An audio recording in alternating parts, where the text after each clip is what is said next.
आज जो हम स्टार्ट करने जा रहे हैं वह हमारे क्लास 11 सब्जेक्ट बायोलॉजी और उसका चैप्टर नंबर सेकंड है। और चैप्टर नंबर सेकंड में जो हमारा चैप्टर है वो है बायोलॉजिकल क्लासिफिकेशन।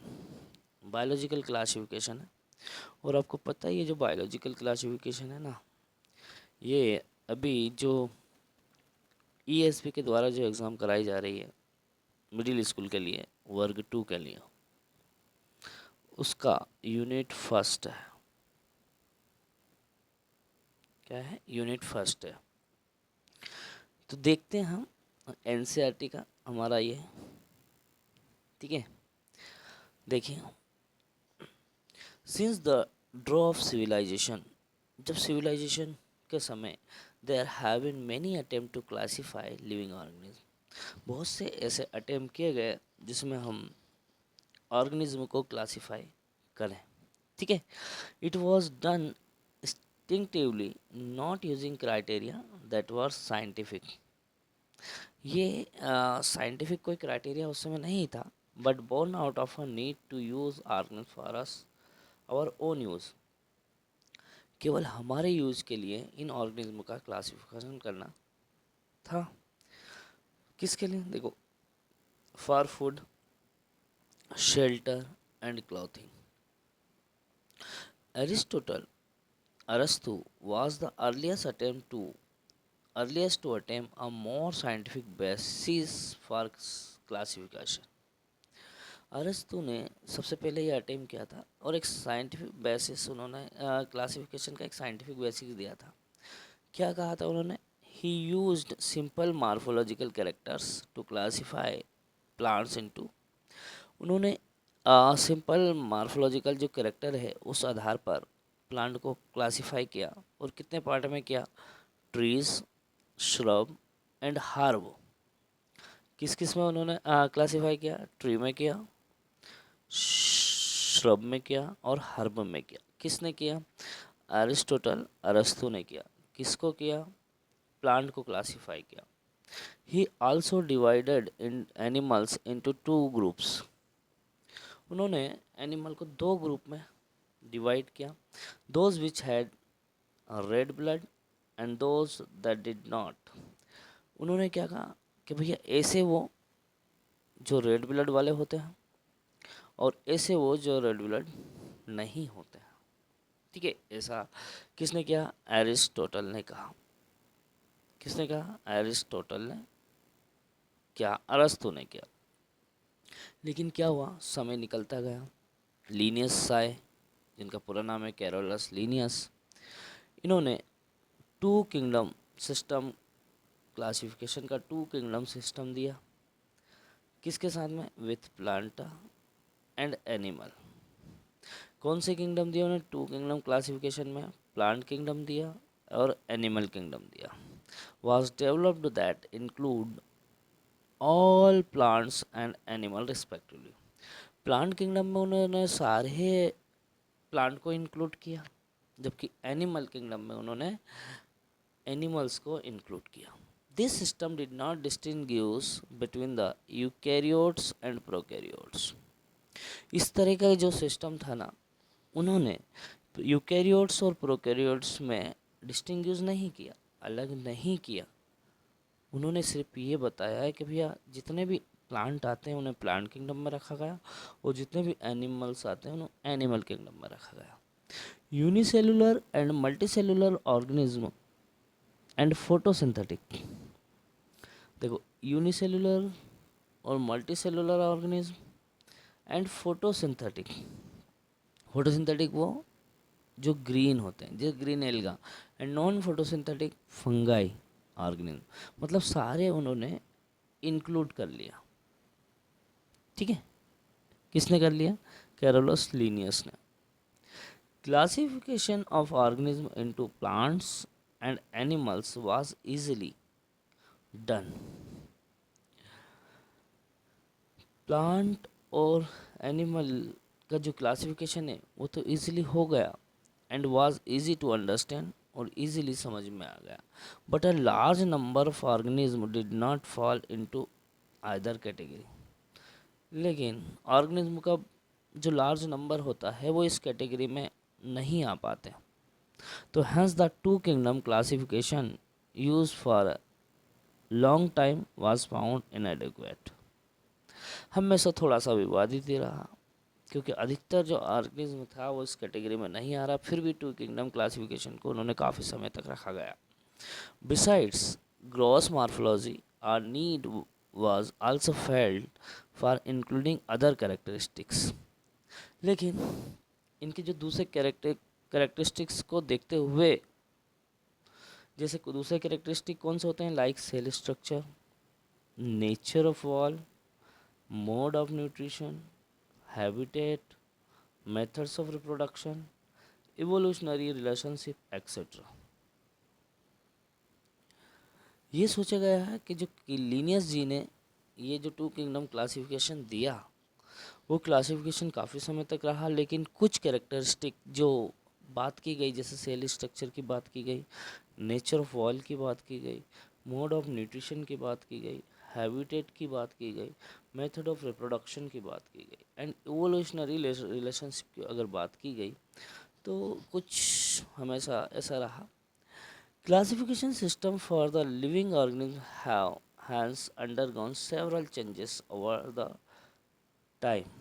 समय के अनुसार क्लासिफिकेशन में चेंजेस होते गए। तो plant and animal kingdom have been a constant under all different systems. पर लेकिन प्लांट और एनिमल किंगडम को कांस्टेंट रखा गया अलग अलग सिस्टम में। The understanding of what group organism be include under this kingdom, किस ग्रुप को इन किंगडम में रखा गया। Having changing the number and nature of the kingdom have also been understood differently by different scientist over the time. हाँ, अलग अलग साइंटिस्टों ने अलग अलग आकर चेंजेस किए गए इन क्लासिफिकेशन में। आपको बता दें हम कि ये जो बायोलॉजिकल क्लासिफिकेशन है इसमें हमको पढ़ना है kingdom Monera, kingdom Protista, kingdom fungi, kingdom Plantae, kingdom Animalia, virus, viroids and lichens. ये चीज़ें हम डिस्कस करेंगे। आगे देखें,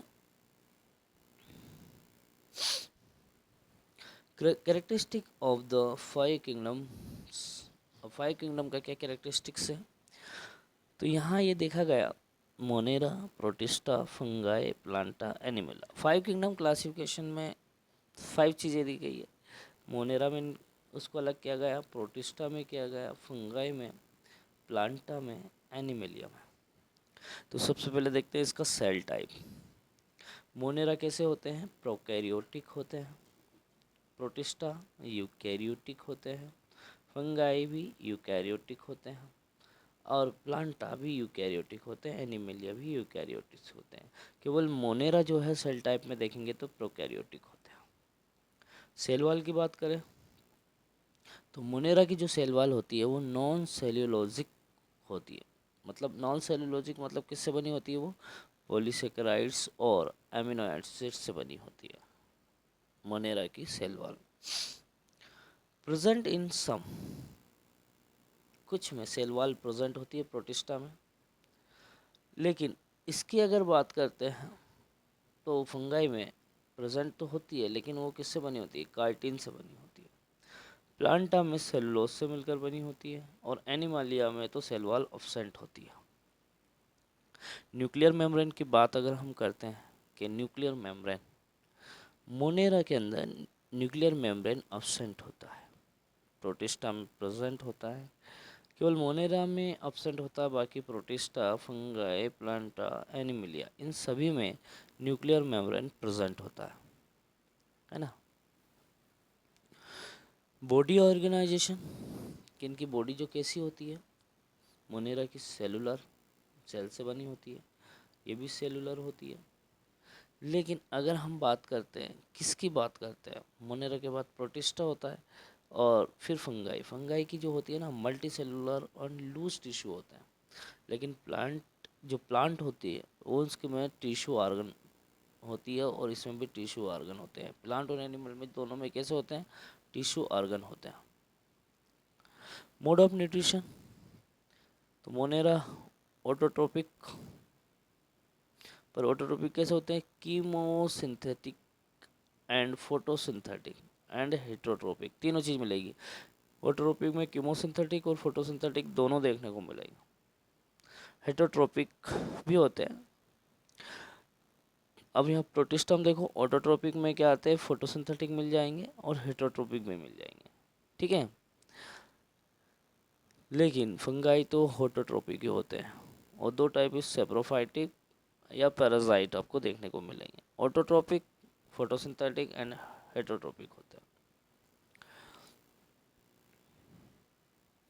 समय टाइम टू टाइम हमने बोला था कि साइंटिस्ट ने प्लांट और एनिमल को क्लासीफाई किया, हाँ, लेकिन सबसे इम्पोर्टेंट जो क्लासिफिकेशन था वो R.S. व्हिटेकर का था 1969 में।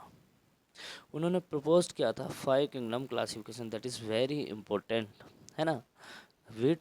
R.S. व्हिटेकर जो थे ना, उन्होंने 5 किंगडम क्लासिफिकेशन दिया। The kingdoms defined by him were named. अब ये जो 5 किंगडम क्लासिफिकेशन में उसमें क्या क्या आता है, Monera, Protista, fungi, Plantae and Animalia, इनको इंक्लूड किया गया था। The main criteria for classification use by him includes.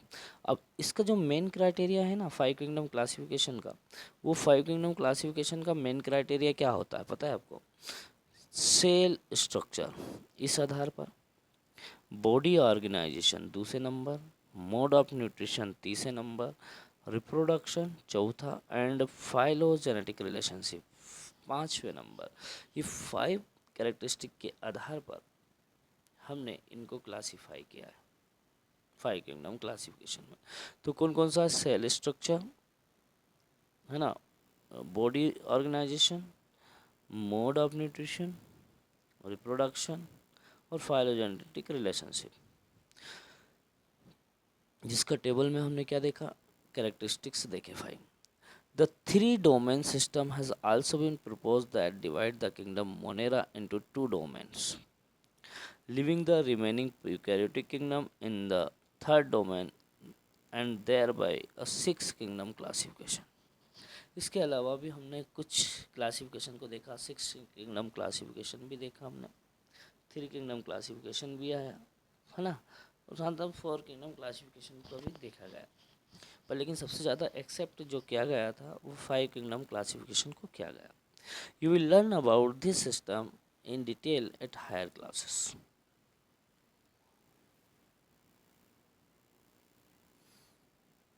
Let us look at this 5 kingdom classification to understand the issue and consideration that influenced the classification system. Earlier classification system include bacteria, blue-green alga, fungi, mosses, fern, gymnosperm and angiosperm under plants. जो Linnaeus ने 2 kingdom classification दिया था उसमें इनको include किया गया था plant के अंदर, बैक्टीरिया को, ब्लू ग्रीन एल्गा को, फंगाई को, mosses, fern, gymnosperm and angiosperms को।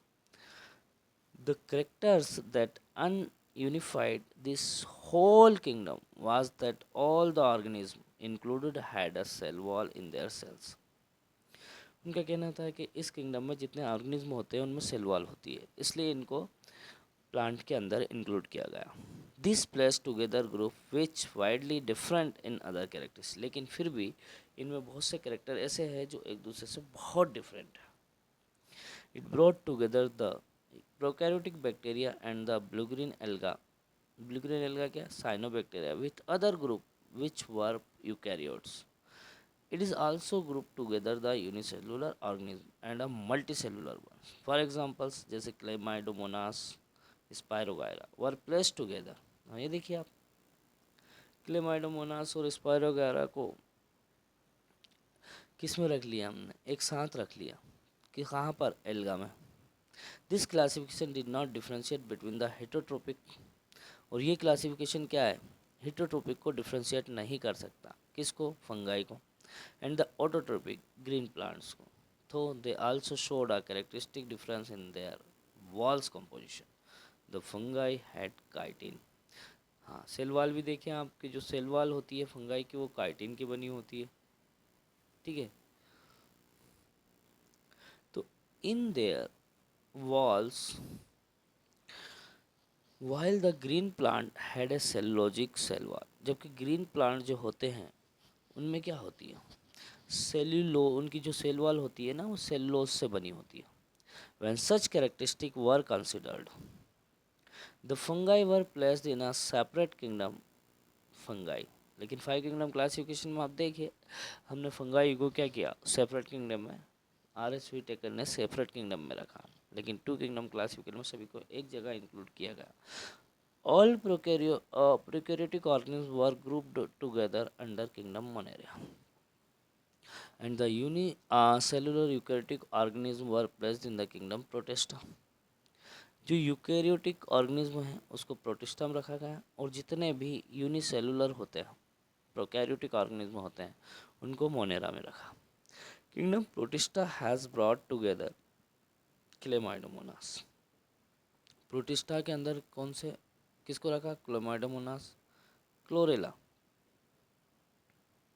पहले इसको एल्गा में रखा गया था, है ना, विद इन प्लांट, किसके साथ, plant, and both having cell wall, क्योंकि क्लेमाइडोमोनास और क्लोरेला दोनों में सेल वॉल पाई जाती है, इसलिए इसको प्लांट में रखा गया। लेकिन अब पहले एल्गम रखा गया प्लांट के साथ में, ठीक है, with Paramecium and amoeba, Protista में पैरामीशियम और अमीबा के साथ में, which earlier placed in the animal kingdom. हाँ, इसको पहले एनिमल किंगडम में रखा गया था, क्यों, क्योंकि इनमें सेल वॉल नहीं होती है। It has put together organism which in earlier classification, इससे पहले जो क्लासिफिकेशन था उसमें रखा गया, were placed in different kingdom. This happen because the criteria for classification changed. This kind of changes will take place in future to depending on the improvement in our classification, जैसे जैसे time to time उसमें improvement किया गया, है ना। attempt has been made to classification system which reflect not only the morphological, केवल morphological के आधार पर क्लासीफाई नहीं कर सकते, ना ही फिजियोलॉजिकल के आधार पर कर सकते हैं या रिप्रोडक्टिव सिमिलरिटी के आधार पर, but also phylogenetic that is based on evolution relationship. लेकिन फाइलोजेनेटिक के आधार पर भी आप क्लासीफाई कर सकते हो, और वो किस पर बेस्ड है, वो है इवोल्यूशन के आधार पर। इन दिस चैप्टर, इस चैप्टर में हम we will study characteristic of kingdom monera.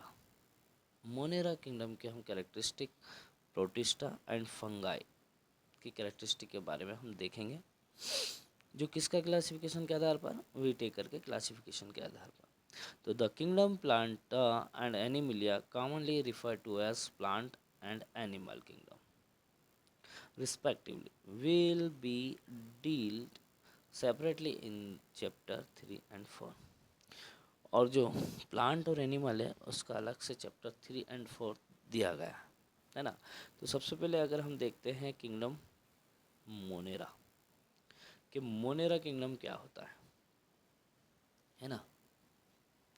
Monera kingdom की बात अगर हम करते हैं तो bacteria are the sole member of the kingdom monera. Monera kingdom के अंदर बैक्टीरिया को सबसे मेन पार्ट में रखा गया है। They are most abundant microorganism, ये सबसे ज़्यादा पाए जाने वाला माइक्रो ऑर्गेनिज्म होता है जिसे हम मोनेरा किंगडम में रखते हैं। बैक्टीरिया अकर ऑलमोस्ट एवरीवेयर, आपको पता ही है कि बैक्टीरिया हर जगह पाया जाता है। Hundreds of bacteria are present in a handful of soil. आपके हाथों में अगर मिट्टी को ले लिया जाए तो उसमें कम से कम 100 से भी ज़्यादा बैक्टीरिया आपको मिल जाएंगे। They also live in extreme habitat such as, ये एक्सट्रीम हैबिटेट में भी सर्वाइव कर जाते हैं। अब एक्सट्रीम हैबिटेट्स क्या होती है, जैसे हॉट स्प्रिंग, है ना, गर्म झरने, डेजर्ट, रेगिस्तान, बर्फीली जगह, स्नो एंड डीप ओशन, और गहरे समुद्र में, where very few other life form can survive. Many of them live in our own other organisms as parasites. और बहुत से बैक्टीरिया ऐसे होते हैं जो पैरासाइट्स फॉर्म में भी पैराजिटिक फॉर्म में भी पाए जाते हैं. Bacteria are grouped under 4 category based on their shape. इनके शेप के आधार पर बैक्टीरिया को 4 ग्रुप में हमने डिवाइड किया. द स्फेरिकल, पहला देखो स्फेरिकल. स्फेरिकल कोकस मतलब road shaped. Bacillus, road shaped कैसे होते हैं, बेसिलस होते हैं. और स्फेरिकल जो होते हैं ना वो कोकस होते हैं. कोकस मतलब कोकाई. ये ऐसे राउंड शेप जो रहते हैं ना वो कोकाई होते हैं. और ऐसे रोड शेप्ड जो होते हैं ना वो बेसिलस होता है. प्लूरल फॉर्म होता है बेसिलाई. तो द कोमा शेप्ड विब्रियम, और कुछ कोमा शेप्ड होते हैं जैसे हम ऐसे कोमा करते हैं ना, ये विब्रियम रहते हैं. स्पाइरल, स्पाइरल शेप्ड देखें स्पाइरिलियम या स्पाइरला जिसको हम बात कर रहे हैं. अब यहाँ चीज़ें मिल जाएगी देखो.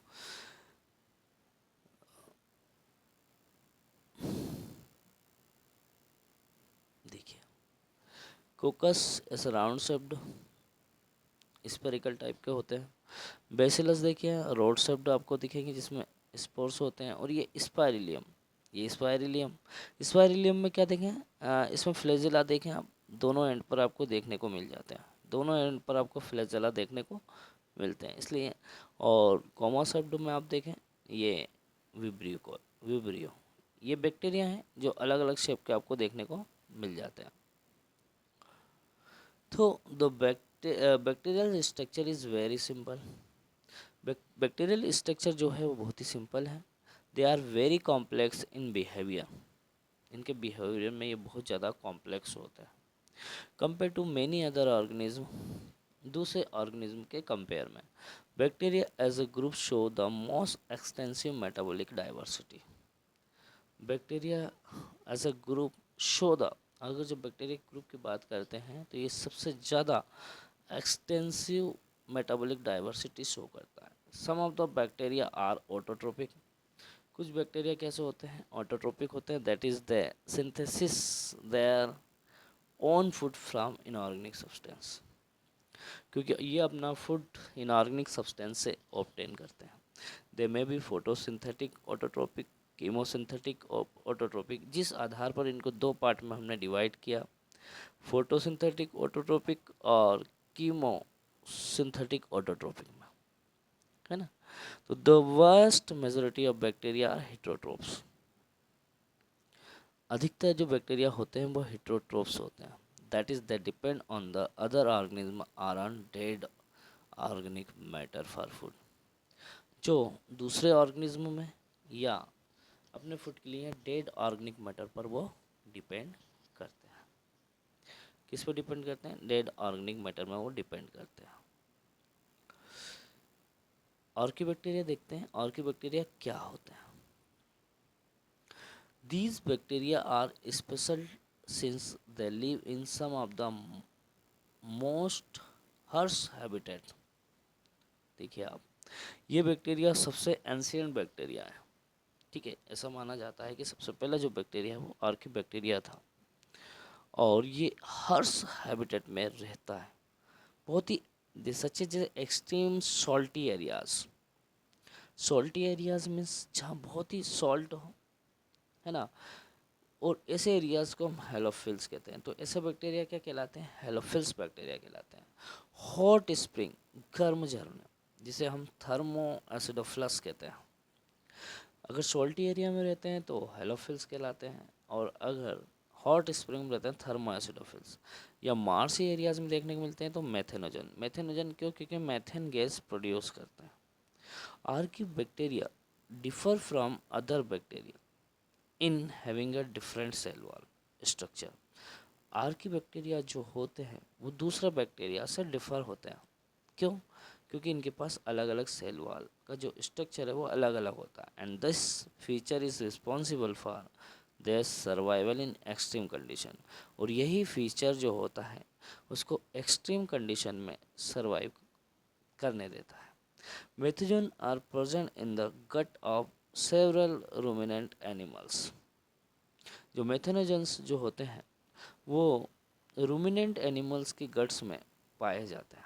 रूमिनेंट मतलब जो जुगाली करते हैं, बागुल करने वाले जो होते हैं ना, जैसे कि काऊ होती है, बफेलो होते हैं, and they are responsible for the production of the methane. और ये मेथेन के प्रोडक्शन में बहुत ज़्यादा रिस्पॉन्सिबल करते हैं। और मेथेन जो होती है ना वो बायोगैस का मेन प्रोडक्ट होती है फ्रॉम द डंक of these animal. In animal के जो डंक में क्या होता है, मेथेन गैस प्रोड्यूस होती है ना। तो रूमिनेंट एनिमल में मेथेनोजेंस बैक्टीरिया पाए जाते हैं।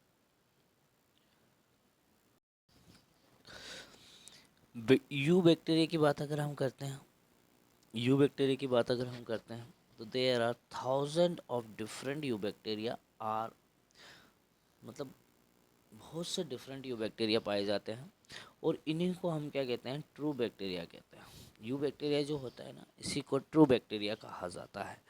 They are characterized by the presence of rigid cell wall and, देखो रिजिड सेल वॉल होती है इनमें, एंड इफ मोटाइल, अगर ये मूवमेंट कर पाते हैं तो इनमें क्या होता है, अ फ्लैजिलम। फ्लैजिलम मतलब एक सिंगल फ्लैजिला होता है।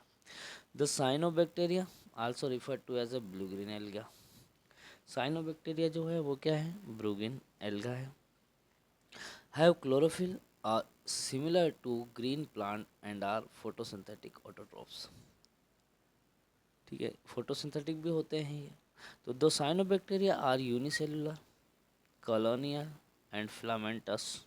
साइनोबैक्टीरिया जो कैसे होते हैं, यूनिसेलुलर होते हैं, कॉलोनी में रहते हैं, और फिलामेंटस फ्रेश वाटर में रहते हैं, कुछ मेराइन में, कुछ टेरेस्ट्रियल भी एल्गा होता है।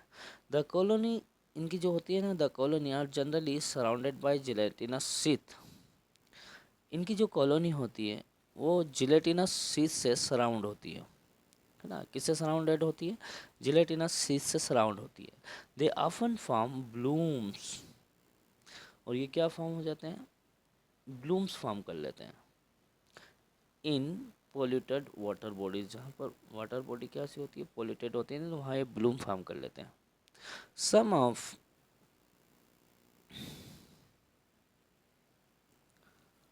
Some of these organisms can fix atmospheric nitrogen in specialized cell called heterocyst. देखो that is very important. कुछ ऑर्गेनिज्म जो होते हैं ना वो एटमॉस्फेरिक नाइट्रोजन को क्या कर देते हैं, फिक्स कर देते हैं। क्योंकि इनमें क्या होती है, स्पेशल जो सेल्स होती है ना वो स्पेशल सेल्स पाई जाती है, जिनको हम क्या कहते हैं, हेटेरोसिस्ट कहते हैं। एग्जाम्पल देखें आप, नॉस्टॉक एंड एनाबिना। ये नॉस्टॉक और एनोबिना जो है ना वो साइनोबैक्टीरिया के एग्जाम्पल्स होते हैं जो नाइट्रोजन को फिक्स कर लेते हैं। लेकिन कुछ कीमोसिंथेटिक ऑटोट्रोपिक बैक्टीरिया भी पाए जाते हैं। वो क्या करते हैं, oxidize various inorganic substance such as nitrate, nitrites and ammonia. कुछ सीमोसिंथेटिक कीमोसिंथेटिक ऑटोट्रोपिक होते हैं जो कि कुछ इनऑर्गेनिक सब्सटेंस को क्या कर देते हैं, ऑक्सीडाइज करते हैं, जैसे नाइट्रेट से, नाइट्राइट है, अमोनिया है, and use the release energy for their ATP production. और वो एनर्जी रिलीज करते हैं अपने एटीपी प्रोडक्शन के लिए। तो they play a great role in recycling nutrients like nitrogen, phosphorus, iron and sulphur. Nitrogen, phosphorus, iron और सल्फर के रिसाइकलिंग के लिए बहुत ज़्यादा इम्पोर्टेंट होता है। ये देखिए आप, ये हेटेरोसिस्ट है, ये स्पेशल सेल है। ये जो है ये स्पेशल सेल्स है, हमने बात की थी। यहाँ पर देखें आप, स्पेशल सेल्स होती है ये हेटेरो, जिसकी बात अगर हम कर रहे हैं। और ये क्या काम करती है, ये एटमॉस्फेरिक नाइट्रोजन को किस में कन्वर्ट करती है, फिक्स करने का काम करती है। और कौन कौन से होते हैं आपने देखा ही होगा, किस किस की बात अगर हम करते हैं तो ये नॉस्टॉक और एनाबिना की बात हमने की थी, एग्जाम्पल ये होते हैं। इसके बाहर देखें कि म्यूसिलेस जीनस सीट होती है, ठीक है। अब देखो कुछ बैक्टीरिया हेटेरोट्रोपिक बैक्टीरिया होते हैं। Heterotrophic bacteria are most abundant in nature.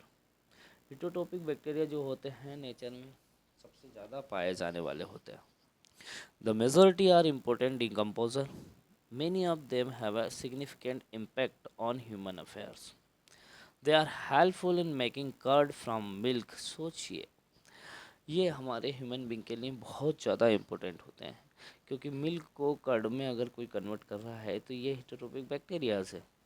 Production of antibiotics, antibiotics का प्रोडक्शन में हेल्प करते हैं।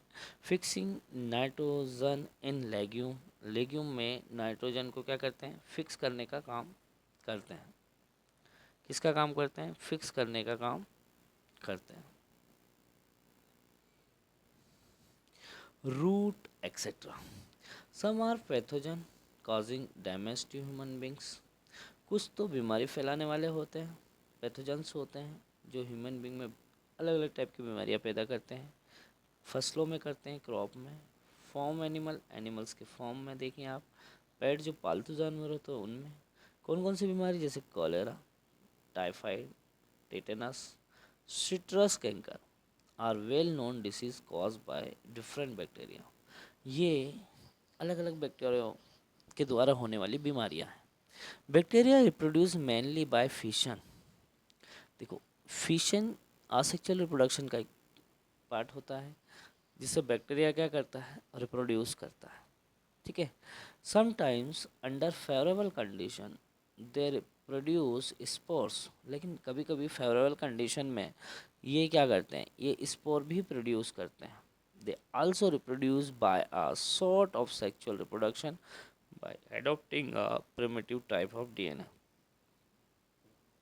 Transfer from one bacterium to the another. ये रिप्रोड्यूस करने के लिए क्या करते हैं, जो प्रिमिटिव टाइप ऑफ डीएनए है ना, वो एक बैक्टीरिया से दूसरे बैक्टीरिया में ट्रांसफ़र करने के लिए। ये देखिए, एक बैक्टीरियम का स्ट्रक्चर दिया हुआ है, जिसमें बाहर की तरफ आपको सेल वॉल दिखाई दे रही है, और उसके अंदर की तरफ आपको सेल मेम्ब्रेन दिखाई देती है, और उसके अंदर एक प्रिमिटिव टाइप का बैक्टीरिया डीएनए आपको दिखाई देता है। ठीक है। और ये डिवाइड करके इसी, यहाँ दिखाया गया है कि ये डिवाइड करके इसी डीएनए, प्रिमिटिव डीएनए को नेक्स्ट जनरेशन में वो क्या कर देता है, ट्रांसफ़र करने का काम करता है। The mycoplasma are organism that completely lack a cell wall। Mycoplasma जो होता है, ऐसा ऑर्गेनिज्म होता है जिनमें सेल वॉल नहीं पाई जाती। They are the smallest living cell known and can survive without oxygen. यह सबसे छोटा है लिविंग सेल, मतलब हमारा आला ऑर्गेनिज्म सबसे स्मॉलेस्ट है, और and can survive without oxygen, जो ऑक्सीजन के बगैर सर्वाइव कर जाता है। And many mycoplasma are pathogenic in animal and plant. और बहुत से माइकोप्लाज्मा जो होते हैं वो एनिमल और प्लांट में बीमारियां पैदा करते हैं। तो ये हमने जो डिस्कस किया ना, मोनेरा डिस्कस किया, इसका जो सेकंड पार्ट आ रहा है हमारा, वो कौन सा है, मतलब दूसरा हम जो पढ़ रहे हैं वो किंगडम प्रोटिस्टा है। क्या पढ़ रहे हैं हम, प्रोटिस्टा किंगडम हम पढ़ने वाले हैं। तो देखिए, प्रोटिस्टा किंगडम क्या है। All single celled eukaryotes are placed under protista. जितने भी सिंगल सेल्ड यूकैरियोट्स हैं उनको प्रोटिस्टा के अंदर इंक्लूड किया गया। But the boundaries of the kingdom are not well defined. लेकिन इस किंगडम की बाउंड्रीज को डिफाइन नहीं किया गया। What may be photosynthetic protistan to one biologist may be plant to another. देखिए आप, कोई फोटोसिंथेटिक प्रोटिस्टियन बोलते हैं कुछ, और कुछ बोल रहे हैं उसको, कुछ बायोलॉजिस्ट बोलते हैं इसको plant. In this book we include chrysophyte, dinoflagellates, euglenoids, slime moulds and protozoans under protista. देखो, प्रोटिस्टा के अंदर में, इस बुक के अंदर इनको क्राइसोफाइट्स में क्लासीफाई, डाइनोफ्लैजिलेट्स में, यूग्लिनोइड्स में, स्लाइम माउल्ड्स में एंड प्रोटोजोवंस में इंक्लूड किया गया। Member of protista are primarily aquatic. Protista के जो मेंबर्स होते हैं वो एक्वेटिक आपको एक्वेटिक देखने को मिलते हैं कि ये एक्वेटिक फॉर्म में होते हैं, मतलब एक्वेटिक पानी में रहने वाले होते हैं। This kingdom form a link with other dealing with plant and animals and fungi. ये जो प्रोटिस्टा होता है ना, ये प्लांट, एनिमल और फंगाई में लिंक का काम करता है, कनेक्टिविटी का काम करता है। Being eukaryotes, the protistan cell body contain a well defined nucleus. Eukaryotes में जो प्रोटिस्टियन की सेल बॉडी होती है उनमें वेल डिफाइंड न्यूक्लियस होता है and other membrane bound organelles, और दूसरे मेम्ब्रेन्स से भी ये बाउंड होता है। सम हैव फ्लैजिला और सीलिया, किसी में फ्लैजिला पाया जाता है या सीलिया पाया जाता है। प्रोटिस्ट्स reproduce asexually and sexually by process involving cell fusion and zygote formation। Protist जो होते हैं वो सेल फ्यूज़न भी करते हैं, जायगोट का फार्मेशन भी करते हैं, मतलब ये सेक्सुअल भी रिप्रोडक्शन करते हैं और असेक्सुअली भी रिप्रोडक्शन कर मिलते हैं। अब प्रोटिस्टा में हमने कहा था कि अलग अलग पार्ट में इसको डिवाइड किया गया, तो बात करते हैं क्रायोसोफाइट्स। अब क्रायोसोफाइट्स क्या होता है? This group includes diatoms and golden alga, जिसे हम डेजमिड्स कहते हैं। जो क्रायोसोफाइट्स के अंदर डायटम्स को और गोल्डन एल्गा को इंक्लूड किया गया। They are found in fresh water as well as in marine environment, जो कि फ्रेश वाटर और मेराइन इन्वायरमेंट में पाए जाते हैं। They are microscopic and float passively in water current plankton, मतलब ये माइक्रोस्कोपिक होते हैं और वाटर करंट के साथ फ्लोट करते रहते हैं। Most of them are photosynthetic, अधिकतर जो होते हैं वो फोटोसिंथेटिक होते हैं। In diatoms the cell wall form two thin overlapping cell. Diatoms में जो सेल वॉल होती है ना, वो दो टू थिन ओवरलैपिंग सेल बनाती है। सेल मतलब कवच होता है, which tilt together as an soap box, जो एक सॉप बॉक्स की तरह उसको दिखाता है। The wall are embedded with silica and thus the wall are indestructible. Wall जो होती है ना, वो एक सिलिका के साथ में होती है, जिनको हम उसको इंडिस्ट्रक्ट कर देते हैं। The diatoms have left behind large amount of cell wall deposit in their habitat. Diatoms जो होते हैं ना, उनकी जो सेल वॉल जो रहती है वो जहाँ रहते हैं उनमें बहुत ज़्यादा मात्रा में सिलिका ये जो डिपॉजिटेड होता है। This accumulation over billion of years as a refer to as diatomaceous earth, बहुत पहले से अगर ये चीज़ें चल रही है तो डायटो में जो रहते हैं एक जगह डिपॉजिट हो जाते हैं। Thing gritty, this soil is used in polishing, और इस सॉइल का उपयोग किस में किया जाता है? पॉलिशिंग में। फिल्ट्रेशन ऑफ ऑयल, ऑयल को फिल्टर करने में। एंड सायरप में। Diatoms are the chief producers in the oceans. Ocean के अंदर डाइटम्स एक चीफ प्रोड्यूसर का काम भी करते हैं। तो क्राइसोफाइट्स हमने देखा जिसके अंदर डायमंड डाइटम्स आते हैं और गोल्डन एल्गा आते हैं, जिसे हम डायस्मिड्स कहते हैं। ठीक है, अब आता है डाइनोफ्लैजिलेट्स। ये क्या होता है dinoflagellates? These organism are mostly marine and photosynthetic. ये ऑर्गेनिज्म जो होते हैं अधिकतर मेराइन होते हैं और फोटोसिंथेटिक होते हैं। They appear yellow, green, brown, blue or red depending on the main pigment present in their cells. अलग अलग पिगमेंट इसके अंदर प्रेजेंट होने के कारण ये आपको अलग अलग कलर के दिखाई देते हैं। कुछ येलो कलर के दिखाई देते हैं, कुछ ग्रीन के, कुछ ब्राउन के, कुछ ब्लू, कुछ रेड, ऐसा। तो the cell wall has still cellulosic plate on the outer surface. उनकी जो सेल वॉल होती है ना, वो एक सेलुलोज प्लेट, बाहर की तरफ सेलुलोज प्लेट की तरह दिखाई देती है।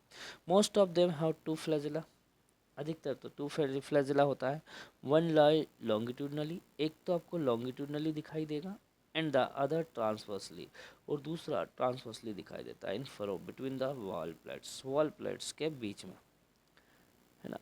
कहाँ दिखेगा? वॉल प्लेट्स के बीच में आपको दिखाई देगा। ये आपको डायनोफ्लैजिलेट दिख रहा है। दो फ्लैजिला है, एक तो लॉन्गिट्यूडनली दिखाई देगा, एक वॉल प्लेट्स के बीच में दिखाई देगा। Very often red dinoflagellates example Gonyaulax. जो रेड डायनोफ्लैजिलेट्स है उसका एग्जाम्पल क्या है, गानियोलेक्स है। Undergo such rapid multiplication that they make the sea appear red.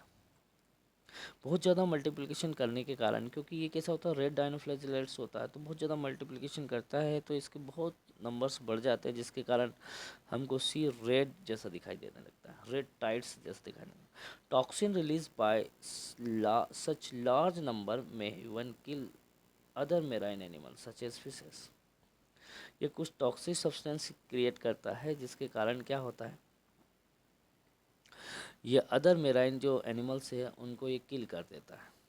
ठीक है, जैसे फिशेस। देखिए अब नेक्स्ट यूग्लिनोइड्स। डायनोफ्लैजिलेट्स हो गए, क्राइसोफाइट्स हो गए, अब तीसरा आता है अपना euglenoids. Majority of them are fish water organism found in stagnant water. ये जो ऑर्गेनिज्म होता है ऐसी जगह पाया जाता है जहाँ पानी रुका हुआ हो। Instead of a cell wall they have इसके आप देखते हैं कि जो सेल वॉल है, अब जो सेल वॉल है ना, दे have a protein rich layer. उसके सेल वॉल में एक प्रोटीन रिच लेयर पाई जाती है जिसे हम पेलिकल कहते हैं। Which make their body flexible, जो कि इसकी बॉडी को कैसी बनाती है, फ्लेक्सिबल बनाती है। दे हैव टू फ्लैजिला, इसमें टू फ्लैजिला होते हैं, और short and a long one. एक तो ये देखिए शॉर्ट छोटा होता है और दूसरा कैसा होता है, लॉन्ग होता है ना। तो they are photosynthetic in the presence of sunlight. Sunlight की प्रेजेंस में ये फोटोसिंथेटिक करते हैं। तो when deprived of sunlight they behave like a heterotrophs। अब लेकिन अगर सनलाइट इसको नहीं मिल पाती है तो ये एक हेटरोट्रोप की तरह काम भी करता है, by predating on other smaller organism. दूसरे स्मॉलर ऑर्गेनिज्म को मारकर ये खा जाता है। Interestingly the pigment of euglenoids are identical to those present in higher plants. Example इसमें आता है Euglena.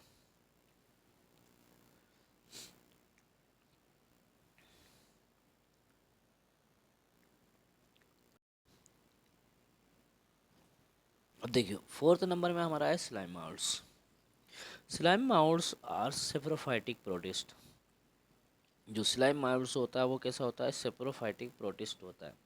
The body move along decaying twigs and live engulfing organic material. Engulf का मतलब जो ऑर्गेनिक मटेरियल को ये इस जो है यूज करता है ना।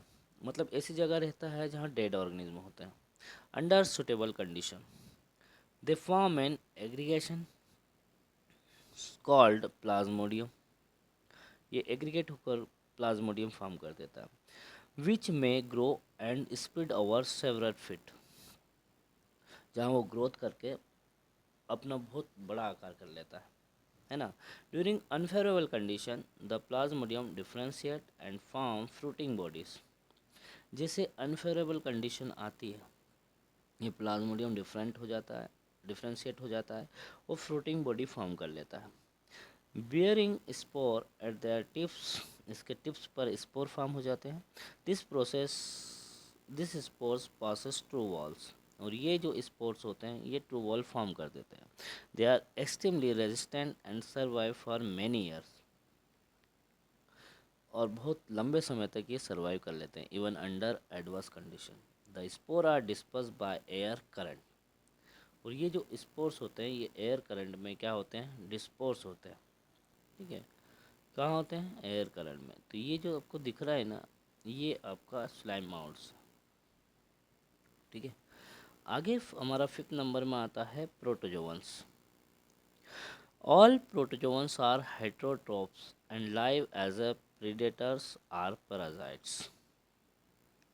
जितने भी प्रोटोजोवंस होते हैं वो हिट्रोट्रोप्स होते हैं, और वो प्रेडेटर्स के फॉर्म में या पैरासिटिक के फॉर्म में लाइव करते हैं। दे आर बिहाइव to be primitive relative of animal.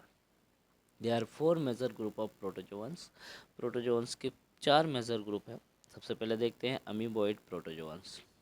These organism live in fresh water, sea water and moist soil. जो अमीबॉइड प्रोटोजोअन्स होते हैं ये फ्रेश वाटर में रहते हैं, सी वाटर में और मॉइस्ट सॉइल में रहते हैं। They move and capture,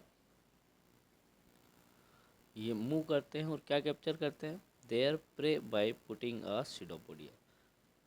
pseudopodia इनके जो होते हैं ना फाल्सिफिट होते हैं अमीबा की तरह। Marine form have silica cell.